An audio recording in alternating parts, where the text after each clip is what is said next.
পাকিস্তানে ভারতের হামলা, মাঝপথে ফিরে গেল বাংলাদেশগামী 2 প্লেন।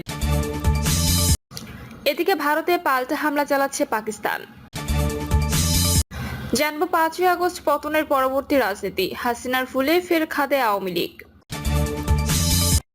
এবং সর্বশেষ জানাবো হাজার কোটি টাকার সার লোপাট, আসামির সাবেক এমপি পতন সহ 5। শুনছিলেন সংবাদ শিরোনাম, এবারে বিস্তারিত। পাকিস্তানে ভারতের হামলা, মাঝপথে ফিরে গেল বাংলাদেশগামী 2 প্লেন। পাকিস্তানের আজাদ কাশ্মীরের বিভিন্ন স্থানে মধ্যরাতে মিসাইল হামলা চালিয়েছে ভারত। আকস্মিক এই হামলার কারণে পাকিস্তানের আকাশপথ অনেকটাই অনিরাপদ অবস্থায় রয়েছে। এমন পরিস্থিতিতে বাংলাদেশগামী 2টি ফ্লাইট বাংলাদেশে না এসে মাঝ আকাশ থেকে ফিরে গেছে। Flight tracking website flight radar 24 জানিয়েছে টার্কিশ এয়ারলাইন্সের ফ্লাইটটি মাঝপথে বাংলাদেশে আসার সিদ্ধান্ত বাতিল করে ওমানের মাস্কাট আন্তর্জাতিক বিমানবন্দরে অবতরণ করেছে। কুয়েত এয়ারওয়েজের ফ্লাইটটি প্রায় 1.5 ঘন্টা উড্ডয়নের পর আবারও কুয়েতে ফিরে যায়। এদিকে শাহজালাল আন্তর্জাতিক বিমানবন্দর সূত্র জানায়, ঢাকা থেকে বেশ কয়েকটি মধ্যপ্রাচ্য রুটের ফ্লাইট পাকিস্তানের আকাশ ব্যবহার করে, তবে তারা নিরাপদে বিকল্প রুটে গন্তব্যে যাচ্ছে। ফ্লাইটে কোনো ধরনের ব্যাঘাত ঘটেনি। বার্তা সংস্থা রয়টার জানিয়েছে, ভারতের সশস্ত্র বাহিনী অপারেশন সিঁদুর শুরু করেছে। এর আওতায় পাকিস্তান ও পাকিস্তান নিয়ন্ত্রিত জম্মু ও কাশ্মীরের 9টি স্থাপনায় হামলা চালিয়েছে। কাশ্মীরের উত্তপ্ত পরিস্থিতি এবং ভারতের অপারেশন সিঁদুর নামের সামরিক অভিযানের প্রেক্ষাপটে পাকিস্তানের আকাশসীমা সতর্কতা জারি করা হয়েছে। এর ফলে আন্তর্জাতিক রুটে বড় ধরনের ব্যাঘাত দেখা দিয়েছে। এদিকে ভারতে পাল্টা হামলা চালাচ্ছে পাকিস্তান। পাকিস্তানের আজাদ কাশ্মীরের বিভিন্ন জায়গায় মধ্যরাতে মিসাইল ছুড়েছে ভারত। এই হামলায় পাকিস্তানে অন্তত 3 জন নিহত হয়েছেন, যার মধ্যে এক শিশুও রয়েছে। এছাড়া আহত হয়েছেন আরো 12 জন। ভারতের মিসাইল হামলার কিছুক্ষণ পরই পাকিস্তান ভারতের বিরুদ্ধে পাল্টা হামলা চালাচ্ছে বলে জানিয়েছেন দেশটির ডিজিএফআই এর মহাপরিচালক লেফটেন্যান্ট জেনারেল আহমেদ শরীফ চৌধুরী। তিনি জিও টিভিকে বলেছেন, আকাশ ও স্থলে পাকিস্তানের জবাব চলছে। দেশটির সরকারি TV PTV micro blogging site এক্সে নিরাপত্তা কর্মকর্তাদের বরাতে জানিয়েছে, ভারতে পাল্টা হামলা চালানো হচ্ছে। পাকিস্তানের প্রতিরক্ষা মন্ত্রী খাজা আসিফ সংবাদ মাধ্যম ARY নিউজকে জানিয়েছে, ভারত বেসামরিকদের লক্ষ্য করে হামলা চালিয়েছে। তিনি বলেন, বেসামরিক এলাকায় হামলা চালানো হয়েছে। কাপুরুষরা তাদের নিজেদের আকাশসীমা থেকে হামলা চালিয়েছে। তারা তাদের বাড়ি কখনো ছাড়েনি। তাদের বের হতে দিন, আমরা উপযুক্ত জবাব দেব। ভারতীয় সশস্ত্র বাহিনী এক বিবৃতিতে জানিয়েছেন, অপারেশন সিঁদুর নামের অভিযানে পাকিস্তানের 9টি জায়গায় হামলা চালানো হয়েছে। তাদের দাবি, এই হামলায় সশস্ত্র বাহিনীর অবকাঠামো লক্ষ্য করা হয়েছে। পাকিস্তানের সেনা সদস্যদের উপর কোনো হামলা চালানো হয়নি। বিবৃতিতে তারা বলেছে, কিছুক্ষণ আগে ভারতীয় সশস্ত্র বাহিনী অপারেশন সিঁদুর পরিচালনা করেছে। পাকিস্তান এবং পাকিস্তান অধিকৃত জম্মু কাশ্মীরের সন্ত্রাসীদের অবকাঠামোতে আঘাত হানা হয়েছে, যেখান থেকে ভারতের বিরুদ্ধে হামলার পরিকল্পনা পরিচালনা করা হয়েছে। সব মিলিয়ে 9টি জায়গায় আঘাত হানা হয়েছে।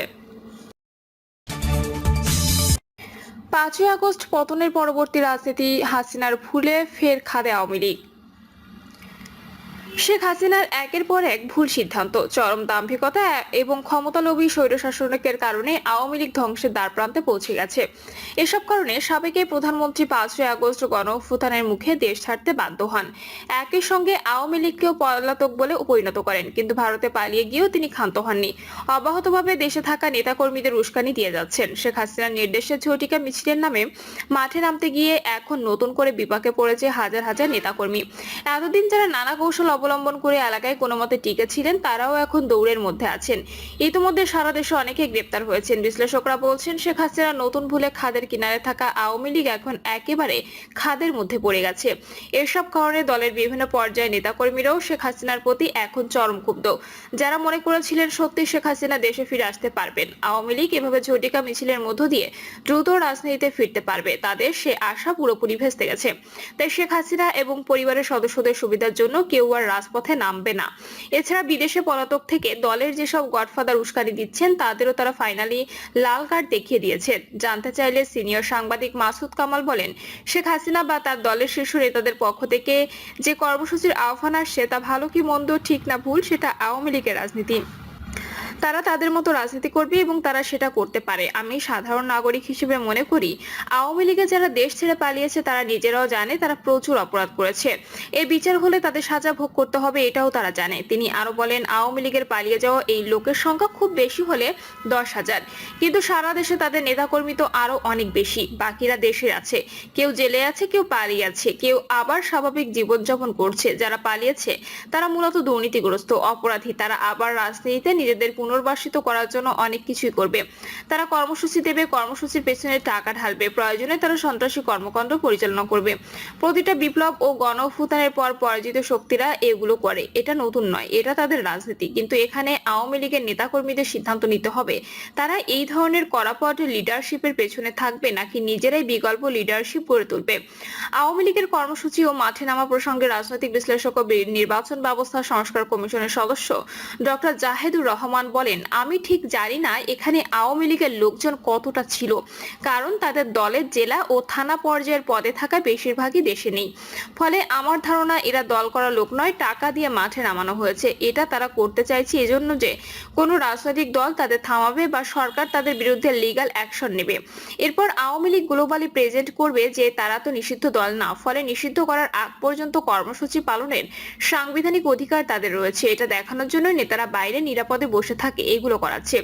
ফলে আওয়ামী লীগের রাজনীতির হিসাবে এটাও ঠিকই আছে। এর মধ্য দিয়ে সাধারণ নেতাকর্মীদের বিপদের মধ্যে ফেলা হচ্ছে কিনা জানতে চাইলে তিনি বলেন, সেটা তো বটেই, যে কয়জন পালাতে পারেনি তারাও ঝুঁকির মধ্যে পড়বে।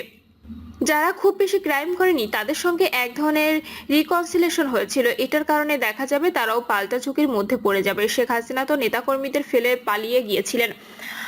আওয়ামী লীগের অনেক বড় নেতাকেও তো আমরা ভারতের মিডিয়ায় বলতে শুনেছি, আর একটু আগে বললেও তো আমরা পালাতে পারতাম। ফলে শেখ হাসিনা তার বেনিফিটের জন্য এটা করছেন, কারণ তিনি ও তার পরিবার তো নিরাপদ আছে। এখন আমি আশা করি তার দলের নেতারা এটা বুঝবেন। ছাত্র জনতার গণ অভ্যুত্থানের পতনের পর ভারতে পালিয়ে যান শেখ হাসিনা। দলটির বেশিরভাগ কেন্দ্রীয় নেতা এবং সাবেক এমপি মন্ত্রীও ভারত সহ বিভিন্ন দেশে পালিয়ে যায়।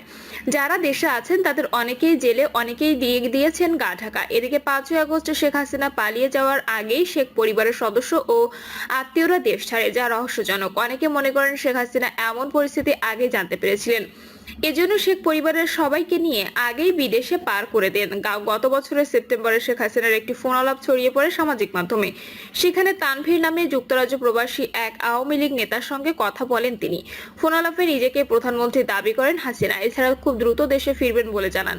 তিনি বলেন, আমি দেশের খুব কাছাকাছি আছি, অত দূরে নাই, আমি খুব কাছাকাছি আছি, যাতে আমি চট করে ঢুকে পড়তে পারি। গত এপ্রিলে একটি ভার্চুয়াল আলোচনা ফেসবুক পেজে সরাসরি সম্প্রচারিত হয়।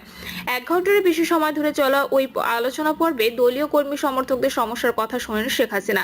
সেদিন নেতাকর্মীদের তিনি বলেন, এক গালে চড় মারলে আরেক গাল পেতে দেওয়ার সময় শেষ। যারা আমাদের উপর আঘাত করেছে তাদের জবাব দিতে হবে, শিক্ষা দিতে হবে। কবে সময় আসবে সেটার জন্য অপেক্ষা করলে হবে না, এখন থেকে কাজ শুরু করতে হবে।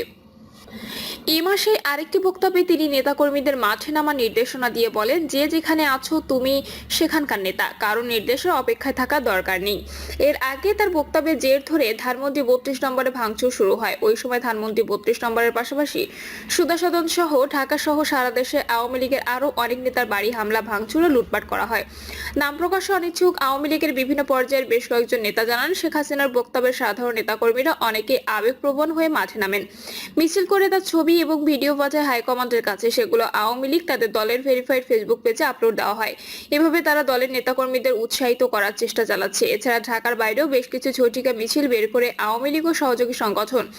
এপ্রিল মাসেও চট্টগ্রামে মিছিল করেছে আওয়ামী লীগ। এছাড়া খুলনা, রাজশাহী, সিলেট সহ আরো বিভিন্ন স্থানে রাতে ও ভোরবেলা ঝটিকা মিছিল করে দলটির নেতাকর্মীরা। তবে সারা দেশে গ্রেপ্তার অভিযান শুরু হওয়ার পর ঝটিকা মিছিল তো দূরের কথা, তাদের পালিয়ে বেড়াতে হচ্ছে।